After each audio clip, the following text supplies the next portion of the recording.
Dan siang kali ini pemirsa kami awali dari Jakarta. Ada seorang pemotor menjadi korban komplotan begal di kawasan Cakung, Jakarta Timur. Aksi para pelaku terekam kamera warga.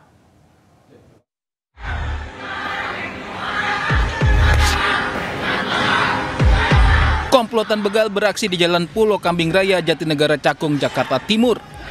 Para pelaku yang berjumlah 4 orang dengan 2 motor mencegat seorang pemotor yang berkendara sendirian. Korban sempat melakukan perlawanan, namun seorang pelaku mengeluarkan celurit dan melukai korban. Para pelaku kemudian membawa kabur sepeda motor korban. Menurut petugas keamanan gedung yang jadi saksi, kejadian terjadi pada Kamis pagi. Korban yang diduga pedagang hendak ke pasar saat para pelaku mengadangnya. Jam 6 pagi. Iya. Itu pekerja atau pedagang sayur yang baru pulang? Itu kan pedagang sayur. Untuk petugas keamanan ini langsung mengejar pelaku atau gimana, Pak? Harus mengejar, tapi kan saat itu gedor langsung dia keluar, Pak. Gitu, Pak. Oh, pelaku langsung kabur? Iya, kabur langsung bawa motornya itu. Korban? Iya, korban. Untuk korban sempat dilukai nggak sama pelaku, Pak? Dilukain gitu, Pak, kena punggungnya, sininya. Akibat peristiwa itu, korban mengalami luka akibat sabetan senjata tajam dan langsung dilarikan ke rumah sakit terdekat. Kasus ini kini ditangani petugas kepolisian sektor Cakung. Dari Jakarta, Rio Manik, iNews melaporkan. Aksi seorang perempuan mencuri motor di Jalan Lodan Dalam, Ancol, Jakarta Utara ini terekam kamera pengawas. Pelaku dengan cepat menggondol 1 unit motor. Itu mah, emang sengaja nyari tuh. Seorang perempuan usia 22 tahun terekam kamera pengawas mencuri 1 unit sepeda motor di Jalan Lodan Dalam, Ancol, Jakarta Utara. Dengan santai ia datang ke lokasi yang menjadi target dan memilih motor yang hendak ia bawa. Tanpa bersusah payah, perempuan muda itu berhasil mencuri 1 unit motor. Atas laporan pemilik yang menjadi korban, pelaku kemudian ditangkap polisi di tempat persembunyiannya. Pelaku menjual motor hasil curian sebesar Rp300.000 ke penadah dan digunakan untuk kebutuhan sehari-hari. Pada awalnya sang suami pagi-pagi saat akan mengantarkan istrinya ke pasar, dia lihat motornya sudah tidak ada. Kemudian dia ngecek ke CCTV di sekitar rumah. Ya, terlihat ada seseorang wanita yang ambil motor tersebut. Atas perbuatannya pelaku terancam hukuman 9 tahun penjara. Dari Jakarta, Sofyan Firdaus, iNews melaporkan. Seorang oknum anggota TNI di Goa, Sulawesi Selatan melepaskan tembakan di sebuah bank. Pelaku langsung ditangkap untuk diserahkan ke kesatuannya dan diperiksa lebih lanjut. Dia anggota mana, Pak? Dia mengakunya tadi divisi, Pak. Oknum anggota TNI PraKSI ditangkap usai melakukan penembakan ke arah anggota TNI di Kabupaten Goa, Sulawesi Selatan. PraKSI memasuki bank sambil membawa senjata laras panjang jenis SS2. Aksi oknum anggota TNI ini terekam CCTV. PraKSI datang dengan tujuan untuk bertemu dengan kepala cabang bank setempat. Tidak berhasil bertemu dengan kepala cabang, PraKSI emosi melihat kedatangan 5 anggota Intel Kodim hingga melepaskan tembakan ke arah petugas Intel hingga peluru mengenai dinding pos keamanan. Usai melepaskan tembakan, oknum TNI tersebut langsung ditangkap dan dibawa ke Makodim 1409 untuk dimintai keterangan. Sehingga dari pihak security bank menelpon kami, menelpon anggota unit Intel, sehingga anggota unit Intel datang ke sana. Pas datang ke sana, yang bersangkutan ini kaget. Kenapa barang Intel di sini? Sehingga langsung senjatanya diangkat menuju ke anggota kami, diarahkan ke anggota kami. Pada saat pas diarahkan larasnya ke badannya anggota kami, langsung ditangkis ke atas, terus terjadi letusan seperti itu. Terus untuk kondisi anggota kami sampai sekarang tidak apa-apa. Usai ditangkap di kantor Kodim setempat, pelaku PraKSI kini diserahkan kepada kesatuannya untuk dilakukan proses pemeriksaan lebih lanjut. Sementara motif pasti penembakan masih diselidiki petugas setempat. Dari Kabupaten Goa, Sulawesi Selatan, Bukma, iNews melaporkan. Lagi-lagi pemirsa, kabel listrik yang semerawut terbakar kali ini pada tiang listrik di Jalan Letjen S. Parman, Jakarta Barat. Kejadian ini sempat membuat pengendara panik. Waduh, dong. Kobaran api yang membakar kabel listrik terus membesar di Jalan Lejen S. Parman, Gelong Baru Utara, Jakarta Barat. Api ikut menyambar kabel internet.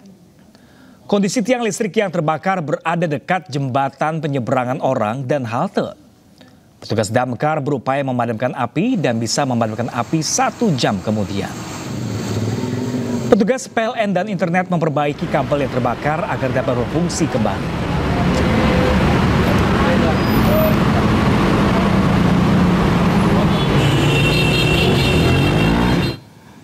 Ya, pemirsa, kabel melintang dan semeraut masih jadi permasalahan di Jakarta. Selain bisa memicu kebakaran hingga membahayakan keselamatan, kabel semeraut juga menurunkan nilai estetika.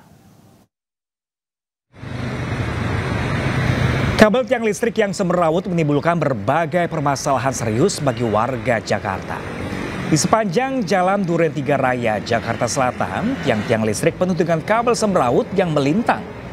Kondisi kabel yang kusut dan tidak teratur meningkatkan risiko kebakaran akibat korsleting listrik yang mengancam nyawa pengguna jalan. Tidak hanya mengancam nyawa pemirsa, kabel semeraut juga merusak nilai estetika.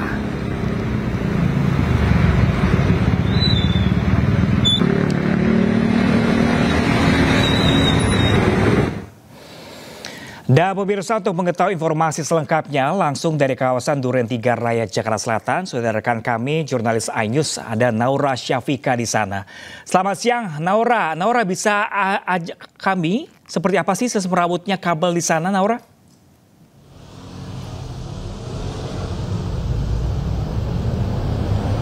Ya, selamat siang Pram dan juga pemirsa. Sepanjang Jalan Duren 3 Raya Jakarta Selatan ini terlihat banyak sekali tiang listrik yang dipenuhi dengan kabel semrawut yang menjuntai dan juga berserakan bahkan di jalanan, di trotoar.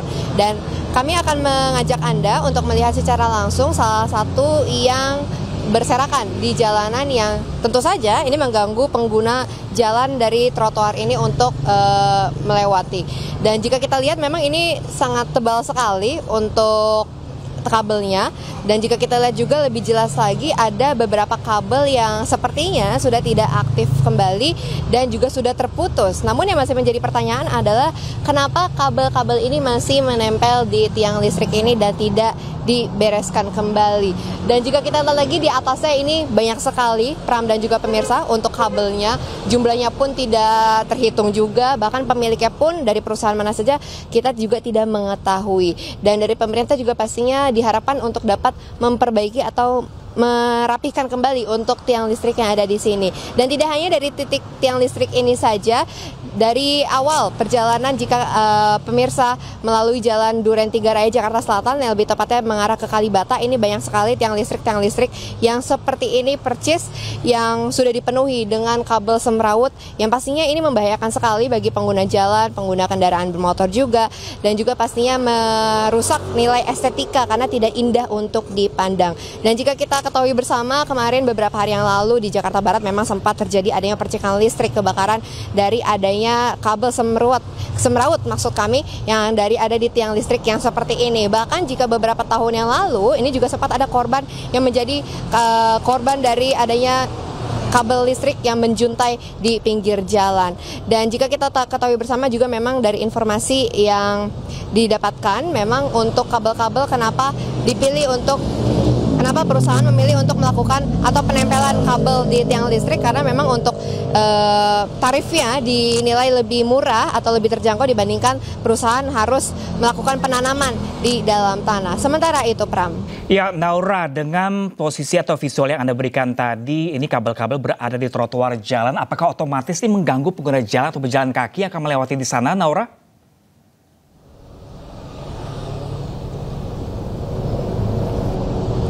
Ya Pram dan juga pemirsa, tentu saja ini sangat mengganggu sekali bagi pengguna trotoar yang ada di sini, pengguna jalan yang ada di sini, karena mengingat memang ini adalah salah satu trotoar yang dapat dilalui. Tapi sepertinya jika kita melihat dari tadi pagi kami memantau di sini tidak terlalu banyak pengguna jalan yang menggunakan trotoar ini, dikarenakan memang untuk trotoar yang ini sendiri tidak terlihat bentukannya atau penampakannya, karena memang sudah terpakai dari tiang listriknya berada di tengah-tengah trotoar, kemudian juga kabelnya yang berserakan di trotoar trotoar ini, sehingga tidak banyak pengguna jalan yang menggunakan di sini karena memang ini dinilai tidak terlalu nyaman. Bahkan tadi di saat kami menelusuri perjalanan menggunakan trotoar ini juga ada beberapa kabel fiber optik yang bahkan yang harusnya berada di dalam tanah, ditanam berada di bawah tanah ini, bahkan keluar ke permukaan, sehingga ini membahayakan sekali bagi pengguna jalan menggunakan trotoar ini karena bahaya bisa tersandung atau mungkin tergelincir yang nantinya akan menyebabkan hal-hal berbahaya yang mengancam nyawa lainnya. Pram. Baik, Naura Syafika melaporkan langsung dari kabel semraut di Duren 3 Raya Jakarta Selatan. Terima kasih dan selamat bertugas kembali, Naura.